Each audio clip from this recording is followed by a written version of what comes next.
My district sits at the heart of our nation's largest metropolitan area and is home to a major airport, one of our nation's busiest ports, numerous railroads and pipelines, and key industrial facilities, among other critical infrastructure. Securing these facilities requires resources, and for publicly owned critical infrastructure, those resources have often been lacking. As part of the Infrastructure Investment and Jobs Act, Congress provided $1 billion to establish the state and local cybersecurity grant program. State and local governments can use this funding to strengthen the OT security of publicly owned critical infrastructure. Unfortunately, under current law, the program is set to expire in just over 2 months. Ms. Bolton, I have a question for you. How important is it to continue funding for the state and local cybersecurity grant program?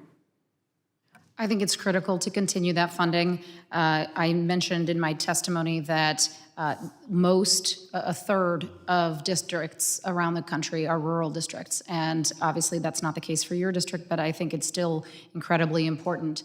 There are not only large ports and airports in your district, but also smaller entities, and those are the ones that really desperately need help.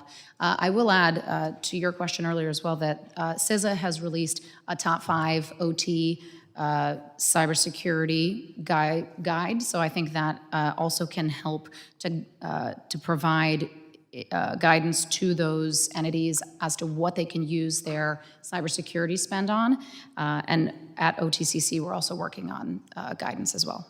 Thank you. Can you just elaborate a little bit more on how should state and local governments prioritize their resources to strengthen their OT security? So I think it's very important to start at the very beginning. We do know some of the controls that work, and so we should put those in place. Multi-factor authentication, segmenting, even micro-segmentation of networks, making sure that we are securing remote access. And also I'd add that most of the attacks that are happening on our critical infrastructure aren't 0 days. They're not the most sophisticated vulnerability or the most sophisticated attacks. They are using things that we've seen before, sometimes not changed at all, sometimes mildly changed, and we continue to be hit by these attacks.